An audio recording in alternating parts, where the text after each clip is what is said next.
Boa tarde, começa agora mais uma edição do programa Gazeta Entrevista. O tempo está curto e por isto eu não vou perder muito tempo com apresentações, porque o nosso entrevistado dos dois primeiros blocos dispensa qualquer apresentação. Jorge Viana, que já foi governador do estado do Acre, já foi prefeito de Rio Branco, governador do estado por 2 mandatos, foi senador da República com um mandato de destaque, né? Em alguns temas específicos, sobretudo. Enfim, uma pessoa que tem uma história de compromisso político com a região importante. Boa tarde, seja bem-vindo aqui ao Gazeta Entrevista.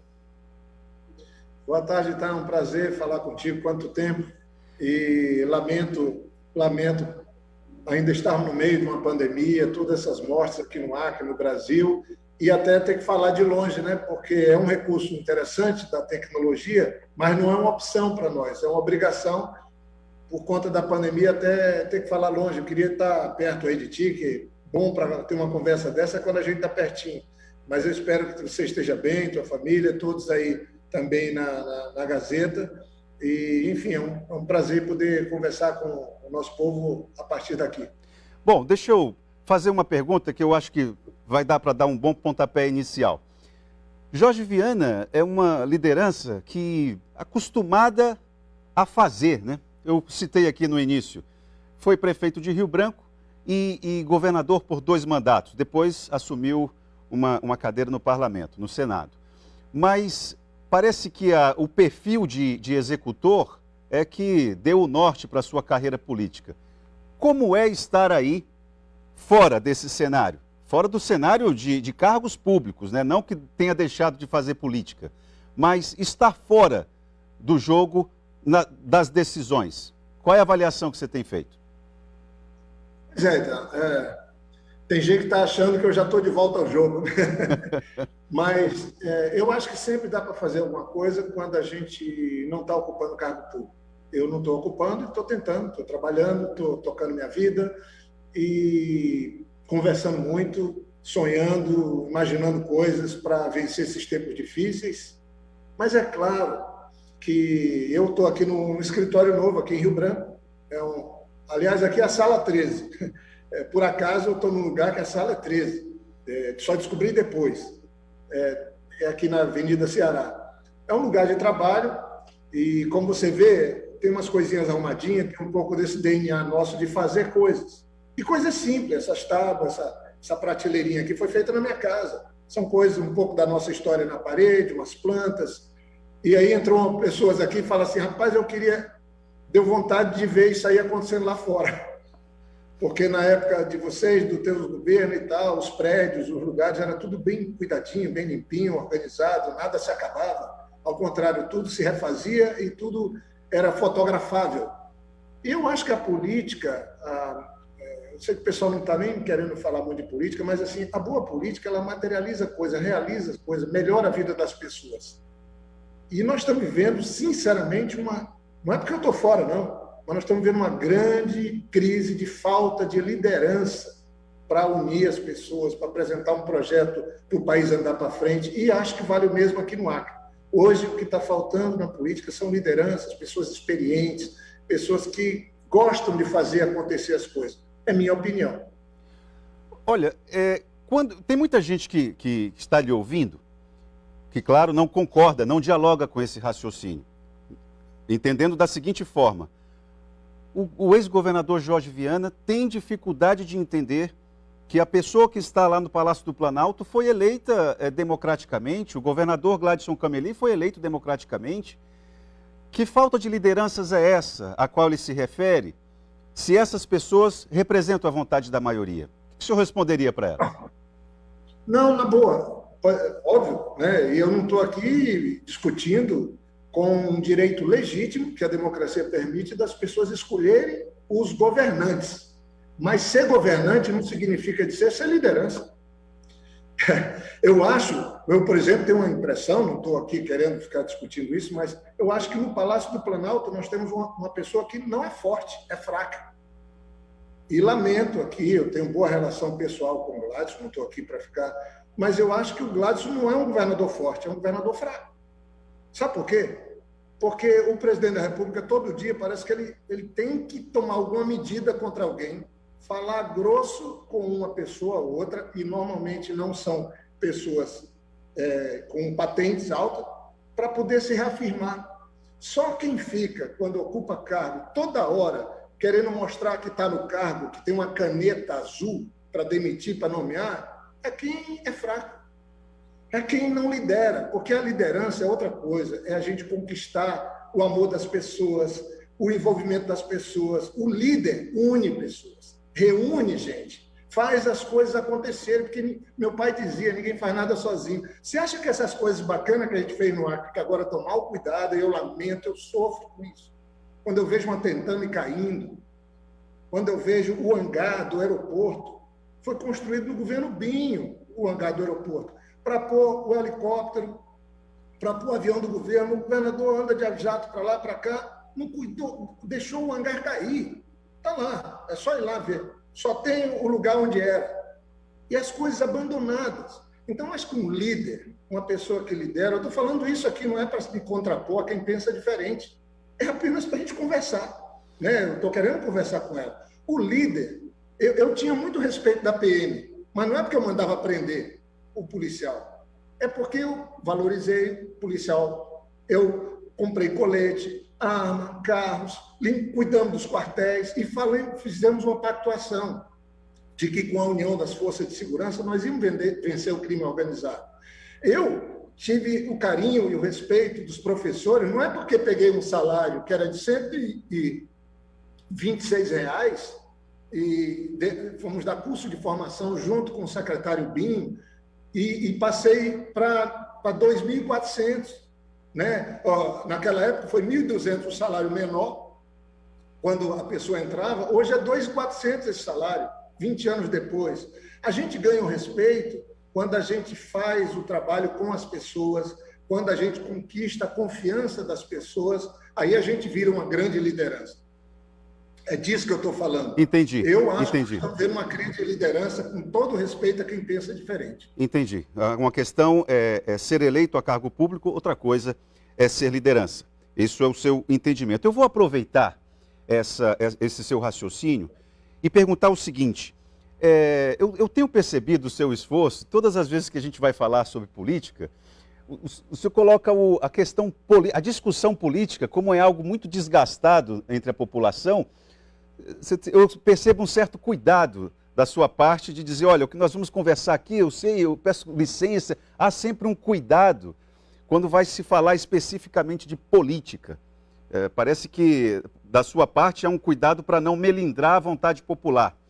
Tendo isso como referência, esse seu cuidado, eu queria saber o seguinte, daquele projeto que o PT emplacou nos últimos 20 anos, durante 20 anos no poder, o que na sua avaliação precisa ser preservado?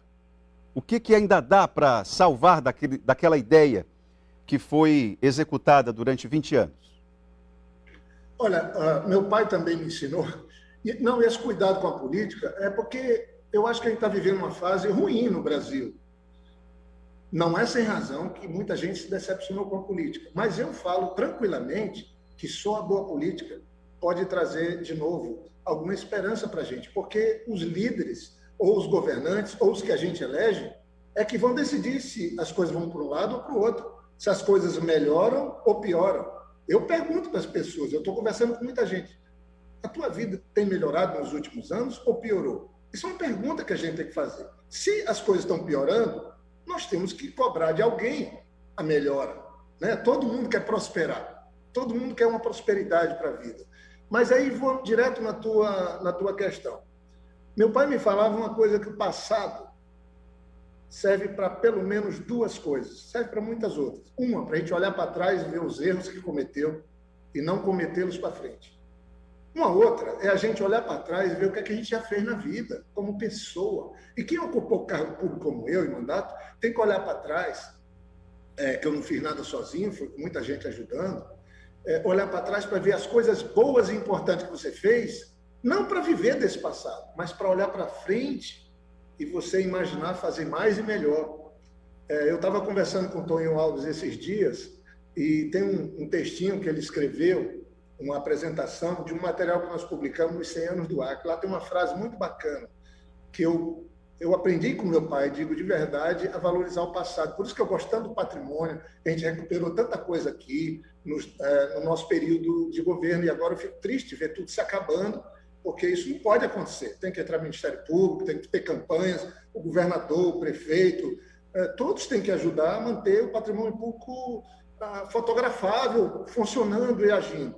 Mas no texto lá está o seguinte: se você olha para os últimos 10 anos com cuidado, com um sentido de aprender, você está habilitado a projetar os próximos 10 anos. Então, eu acho que do nosso trabalho ficou pelo menos coisa. Ficou um trabalho bacana e eu acho que nós temos também pessoas que fizeram esse trabalho. Eu acho que esse é um legado interessante que a gente tem, sabe, Ita? Bom, nós vamos fazer um intervalo agora e eu vou querer voltar depois do intervalo falando de coisas mais pontuais, questões relacionadas a discussões sobre modelo de desenvolvimento, agropecuária, pandemia.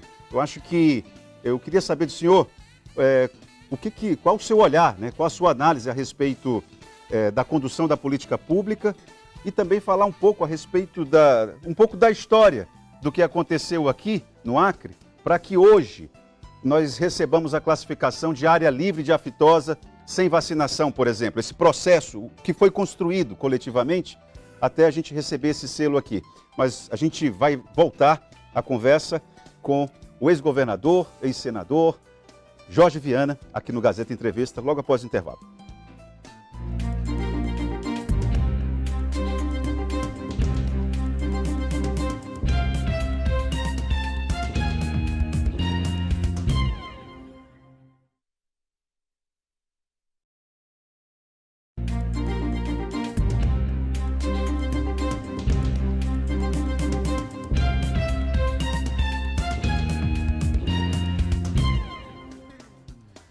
Estamos de volta com o Gazeta Entrevista e vamos direto, dividir a tela, continuar a conversa com o ex-prefeito, ex-governador e ex-senador Jorge Viana. Olha, tem uma situação que é a seguinte, em relação à questão de modelos de desenvolvimento e estímulo à atividade agropecuária. Eu me lembro que o Acre era conhecido por tentar emplacar esse modelo de desenvolvimento, valorizando a economia florestal, mas aquele empreendedor que queria obedecer toda a legislação tinha muito trabalho para poder vencer a burocracia e os custos disso. Isso é um ponto. E a outra coisa que eu queria que você fizesse uma reflexão é a respeito da questão da agropecuária. A qualidade sanitária do nosso plantel hoje está no mais alto nível.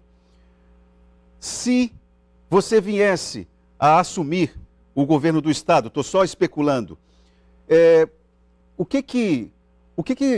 que história seria contada? Porque tem muita gente que tem receio de que o retorno do PT ao poder volte àquela burocracia que havia no que se refere à questão ambiental. Existe algum elemento factível, concreto, para esse temor? Olha, assim, na boa, eu acho que não teve mudança na burocracia ambiental, não. A única coisa que teve mudança é que, em vez de ter ministros que defendem o meio ambiente, nós temos um ministro que agora está sendo processado pelo Ministério Público Federal, pela Polícia Federal, denunciado pela Polícia Federal e por conta de corrupção no licenciamento. Eu acho que a questão ambiental ela precisa, sim, ser desburocratizada, mas precisa ser trabalhada como algo para a presente e futura geração. Sinceramente, o mundo inteiro discute isso e o Acre pode tirar muitas vantagens se respeitar o meio ambiente, se tiver uma pecuária mais verde, sustentável, se desenvolver atividade sustentável. Mas isso aí é uma outra pergunta. A tua pergunta é objetiva. É se o pessoal tem que ficar preocupado ou não. Quando eu fui ser candidato em 98, eu chamei o pessoal da Federação da Agricultura e nós estabelecemos 3 prioridades. Eles tinham 3 prioridades. Bom, rapaz, Jorge, nós precisamos de um zoneamento, porque é muito confuso a posse da terra, conflitos, zoneamento ecológico e econômico. Eles tinham um outro problema. Tudo que um pecuarista tem, se ele é pecuarista, seja pequeno, médio ou grande, está da porteira para dentro, está da cerca para dentro. Aquilo que tem muito valor é a vida dele que está ali. eu tenho muitos amigos, e eu conheço muito isso. E eles falaram, olha, nós não temos um instituto que possa cuidar da área de defesa animal e vegetal. E nós, então, ficou acordado que a gente criaria o IDAF. E o outro foi enfrentar a fitosa, que era a grande ameaça. O Acre tinha a fitosa risco desconhecido. Sabe o que é isso? A carne daqui, valor nenhum. Então, durante o meu período de governo, a gente praticamente zerou a invasão de terra, porque a gente fez o zoneamento, cumprimos isso. Esses dias o Fran, o Edgar de Deus estavam trabalhando nisso. Nós pegamos um cara que é um cientista para mim, que chama Judson Valentim, sempre trabalhou comigo, sempre me referencio nele. Judson é um grande aliado da Embrapa, parceiro como o Fran também, como outros que trabalharam, o próprio professor Mauro Ribeiro.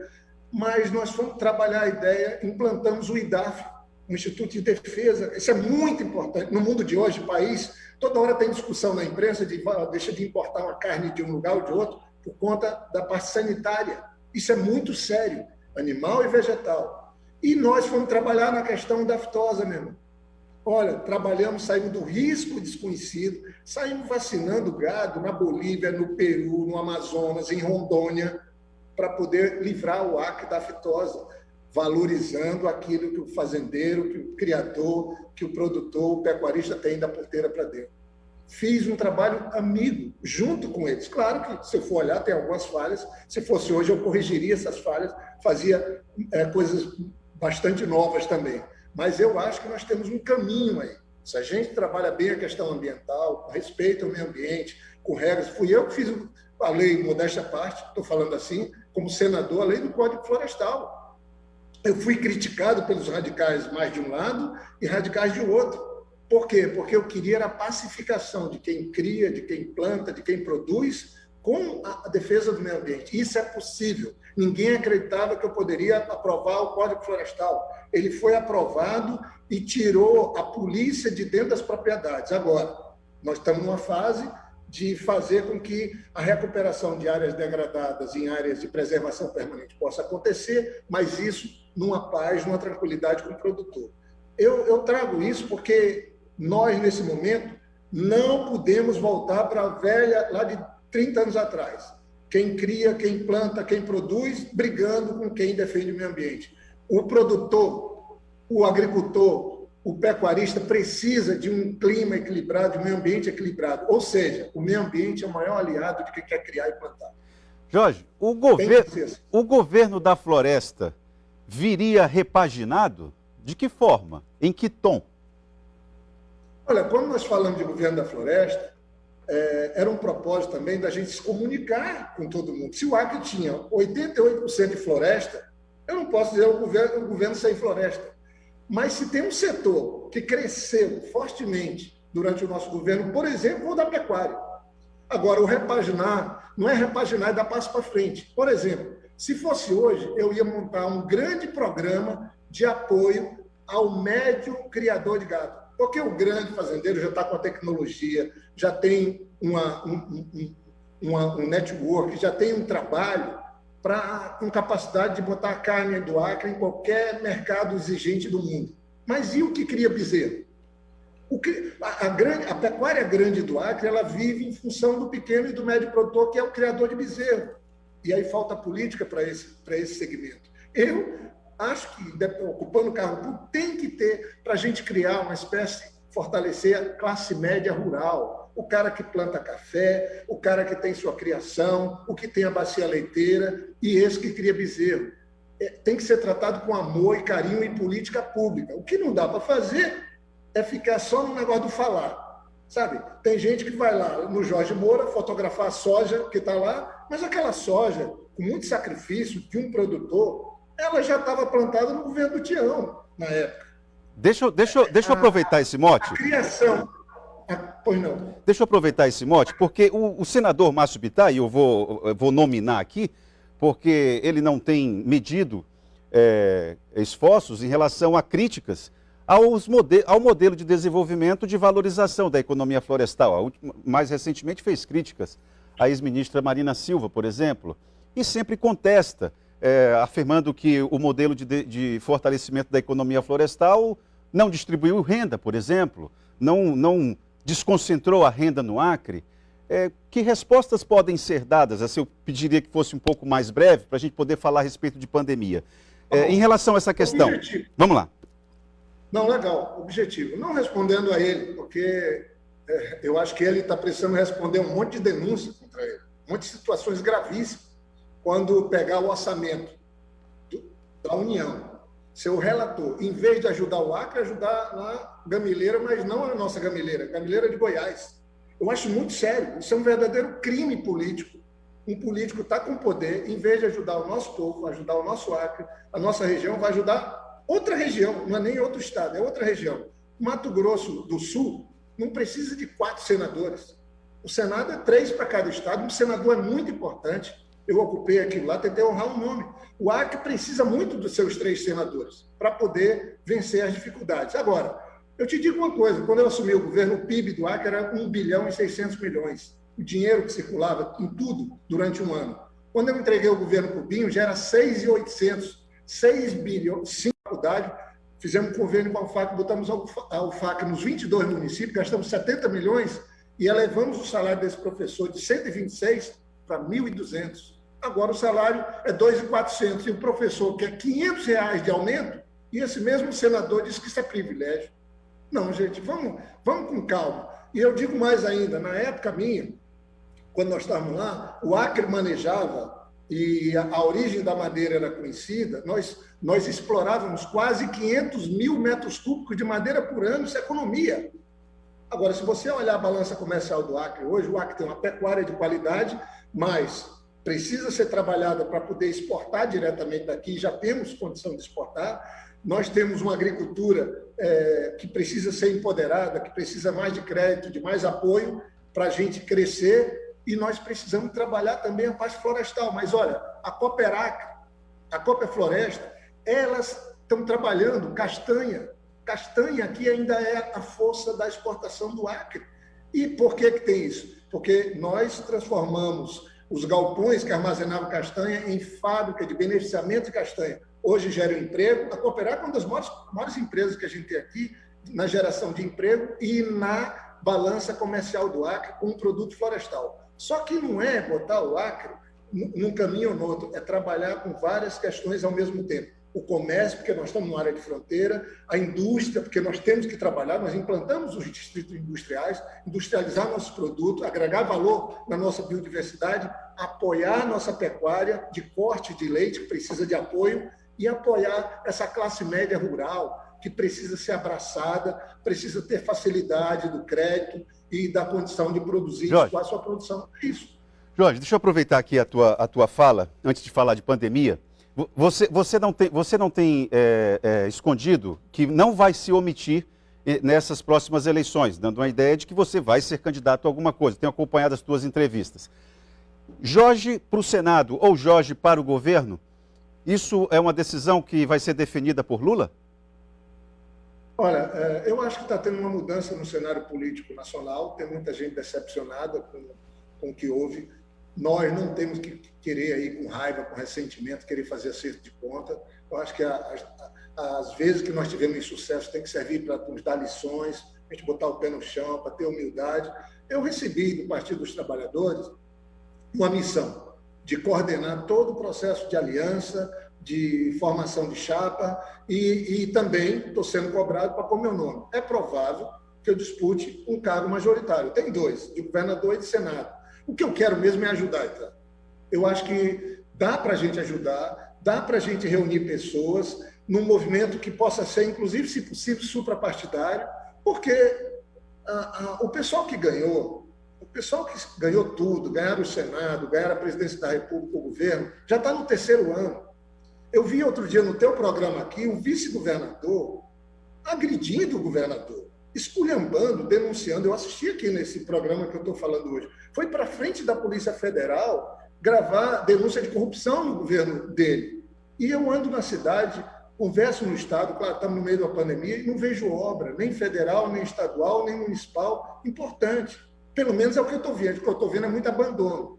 E eu acho, então, que nós precisamos, através da política, tentar dar nossa contribuição, oferecendo alternativa. Eu estou para oferecer alternativa. Eu falei para o governador, numa entrevista que eu dei no AC 24 Horas, se o governador criasse um programa com dinheiro que ele não está pagando a dívida do Estado, está deixando de pagar, porque o Supremo falou para suspender o pagamento na pandemia. R$300 por mês para a família, daria para atender 50 mil famílias, gastando 15 milhões por mês. O governador ia ficar muito bem, mas melhor ficariam as famílias beneficiadas que vivem hoje numa situação de pobreza, de miséria, gente pedindo comida. Jorge. Então, eu falo isso para ti, porque eu sou um sonhador, onde andei no mundo, eu dou aula no mestrado de administração pública, eu não posso ficar omisso.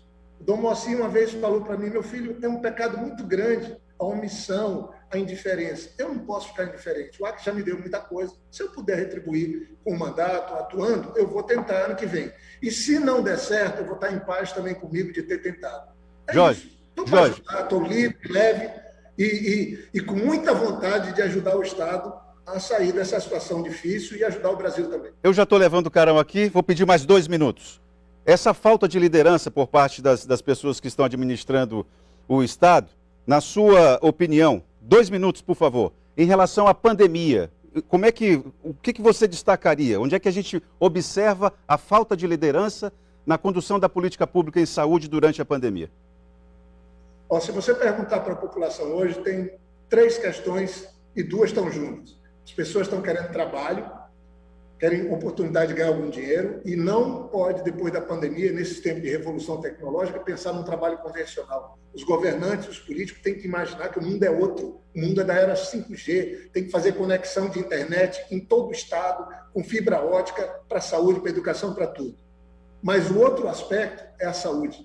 A crise sanitária e mais assistência à saúde. Eu acho que foi um desastre a condução pelo governo federal, agora que está fazendo propaganda, defendendo vacina, mas sempre foi contra. E numa pandemia tem que ter o país todo unido. E acho que aqui no Acre, apesar do esforço do governador, pessoal, colocado na imprensa, que eu não estou aqui duvidando, mas, gente, por que o Acre é o estado que menos vacinou? Eu vejo o Jornal Nacional, está lá, o estado que menos vacina até agora. Gente, com os senadores, com os deputados federais, eu destaco aí a Perpétua, o Léo, que a gente batalha, a gente na Assembleia, como o Zen, o Jonas, outros, mas eu queria que tivesse um esforço maior do governador para a gente, do governo, das autoridades, para a gente ter vacina para o nosso povo. Não digo para ficar o que mais vacina, mas pelo menos na média nacional, porque só a vacinação que vai nos livrar dessa tragédia que é essa pandemia. Nós, o ano passado, perdemos quase 800 pessoas durante o ano inteiro. Esse ano já está chegando em 900 mortes e nós não chegamos nem no meio do ano. A situação da pandemia não acabou, o vírus não foi embora, ainda é uma tragédia que afeta a economia e que tira a vida de pessoas como da minha mãe. Perdi minha mãe na pandemia. Então eu quero que a gente salve vidas e só a vacina salva. Jorge, muito obrigado pela tua participação, não tenho tempo mais nem para me despedir. Nós vamos fazer um intervalo e já voltamos com o Gazeta Entrevista.